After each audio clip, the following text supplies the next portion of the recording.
Dear Caravaggio, recently there's been some debate over a painting by you or not by you. The painting in question, some have titled Crowning with Thorns, others Coronation with Thorns, Between You and Me, Ecce Homo, was pulled from an auction with an export ban from the Spanish government after experts speculated that it might be by your sword-holding hand. The circle of José de Ribera, a good painter and Spanish contemporary of yours, whom you may have crossed dark alleyways with, the scholars say, is only worth thousands these days in terms of blue chips, gold scudi in your day. Do you remember painting this, perhaps in 1606, the year before you skewered Ranuccio Tomasoni in a duel on some tennis court in Rome? Pictured as an elegant and passive Christ, standing between two men, one dressing his shoulders in a mock mantle, bar rag red and dirty, the other, Pontius Pilate, lounges on a cold, grey stone dais, gesturing, "Behold a man," to the crowd, us and the imagined one, outside the frame. Crowned with thorns crying blood, Christ holds a cane in his right hand, a reed sceptre, like the red robe, mimicking a ruler's inauguration. Some have said you yourself had grandiose ideas about your status in society. Did you identify with pauper Jesus being mocked as the prince by the paupers? Comedy from without, tragedy from within, an uneven mess of hands, not one dirty foot in sight. Three men are portrayed waist up. We can imagine a mall of limp and erect legs and hips rubbing off each other beneath the dais, unpaintable. Christ clutches his arm beneath the cane that has been forced into his hand. His jaundiced skin is blushed pink by torture. All three men's lips are parted, Jesus exhaling in acceptance, his taunters heaving in brio. For them, the party is just getting started. Full-bearded Pontius Pilate followed by the wispy-haired Jesus and the clean-shaven nobody. The age of man is measured in hair. The beautiful knot of rope that binds Jesus' wrist gives him the abs that the varnished blot of Pontius Pilate hides from view. They all seem too close, smothering and enveloping each other, as if posing before a camera with a narrow lens. Closer, closer, closer. Cheese. The painting measures 111 by 86 centimeters, 5 by 4 palmi in your day. Well, if this painting is by your hand, the same exact painting, degunked and debunked, will be worth millions. Your story is priceless in a time when personal stories are rife and recorded day in and day out. But all this documentation doesn't necessarily mean truth. Far from it.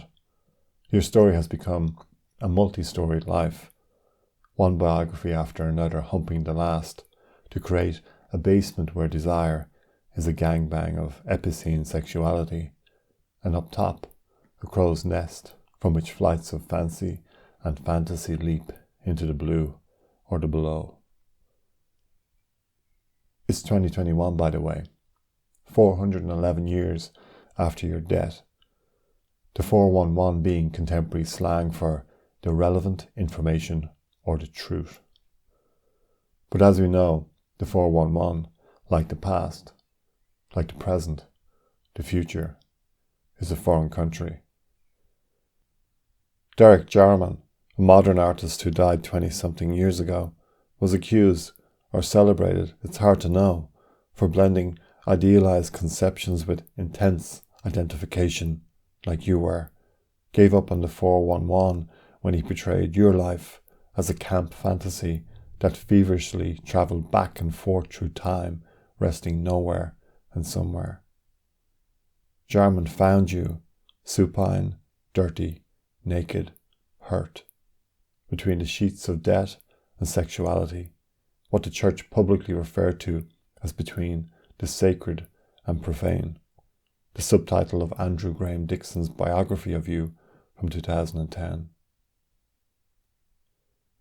As a painter, Jarman smeared you with cinnabar pigmented paint and put the following words into your mouth. Art is against lived experience.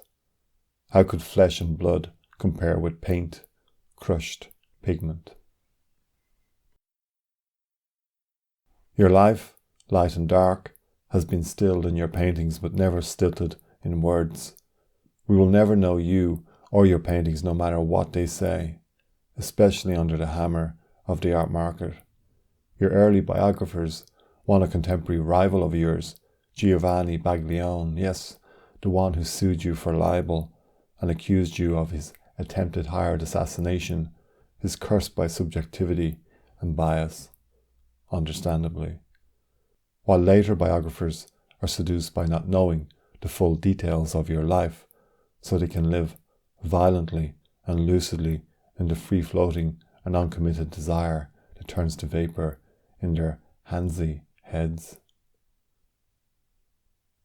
No doubt you are seductive, you are sexy, you are influential. I read Peter Robb's 600-page biography of you, titled M, just before I applied to art school some 20 years ago. It was brazen and bold, unscholarly and unacademic, made up mostly. After reading, I was perfectly poised and resistant to facts and footnotes when it came to making and knowing art. All that is written of you has been based on handwritten notes blemished by the police blotter. Your biographers cream over these police documents as if truths, as if the system, state, but mainly church, were always telling the truth when it came to the quill and ink. It's the same with the contemporary connoisseurship of your paintings, all judged under the nuanced transition of your silky brush from light to shadow, smoke to mirror, as if you never had a bad day, bad year, badness being the thing that latently whispers sweet and dirty in the ears of your collectors. Were you bad? Really bad? Church or capitalism?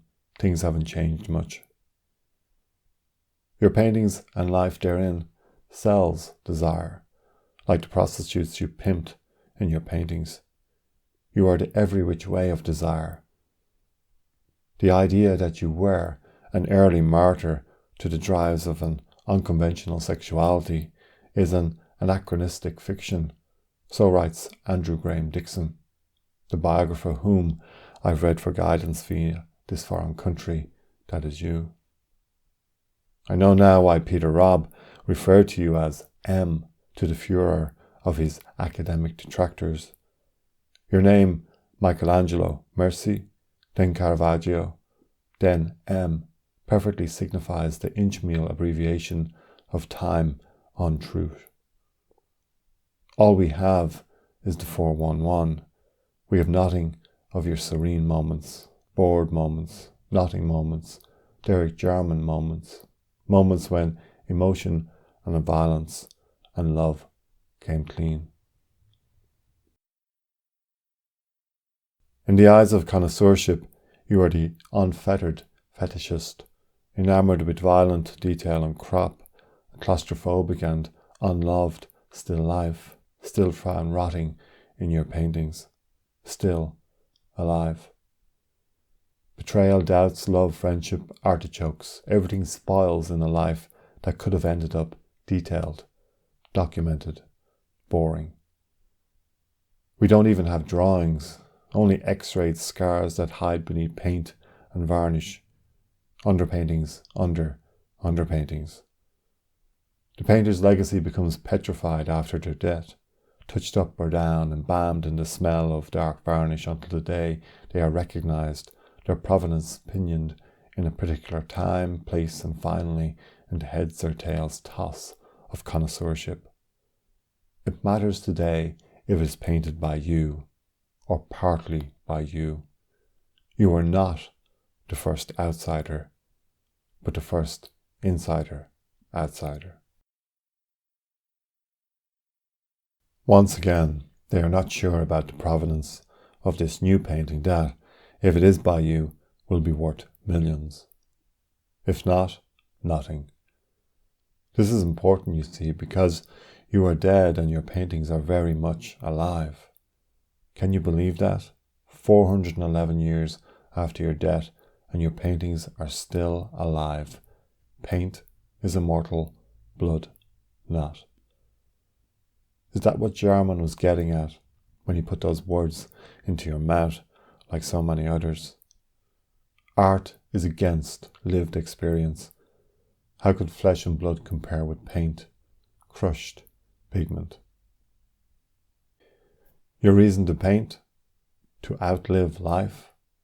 Your paintings become omens, fortune tellers, the theatre of the world to come, when God and the Church would fall under the sway of the secular, the colourful, the everyday, like your ingenious and disingenuous genre painting, Card Sharps, which you put in the shop window facing the church so it would stir the boxers of the cardinal. Or when you painted angel wings like theatre props, some mutation that punctured through the back of the sinner, when you painted godly light, not from the empyrean heavens, but by and by the setting sun. Or those feet, those bare and dirty feet, the souls at once soulful and soulless. Your world, Caravaggio, life world and painted world, was one of paupers, not princes, even though your biographers paint you as someone who expected to be a prince of paupers, but ended up being their pimp. And even though other painters wanted to be you, paint like you, there was something about your work that appalled them. As Andrew Graham Dixon writes of the third of a trio of early biographers, Bellori upheld the academic principle that art should not represent the world as it is, but as it should be, sweetened and idealized. Most of your biographers believe you were not religious. But how could you not be? You are surrounded by it. It is indented in your kneecaps, clutched between your chin and chest. Your hands form a steeple to it. Your palms are drenched with it in familiar, not forced, penitence. Religion was nurtured in you from the beginning. In your name, from Archangel Michael, and practice, where you would later paint it, become one of its foot soldiers, painting it again and again with horrifically convincing detail and design, as if the best believer.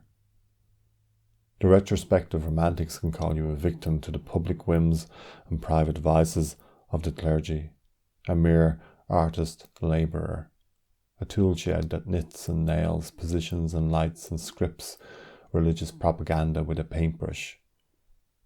You would do it all alone, without a workshop or school. You understood religion and what they and the people wanted better than they and the people did. You were a desire machine, denouncing desire, teasingly. You were nothing but deeply religious, whether you liked it or not, resisted it or not, broke from it or not. Religion is everywhere, in your painted sweat when it is not raining. But it was always raining religion back then, especially in Milan. Catholicism has something to prove to Protestantism in its ascetic reformation. They wouldn't let that happen again. They would be better believers, and you would make them better believers, more than the fantasist or utopian painters who were still frolicking in the heavens where silly putty heads, decapitated angels in flight from their sinful bodies, played peekaboo behind the ultramarine restraint of the saints. Fuck twilight and the night to come. You would paint the night of the world as it is, raining religion under a blotted sun. Nails dirty, you painted religion like the grave robber. believing on your knees, your dirty knees, with eyes firmly on the night sky. Yours sincerely, James Merrigan.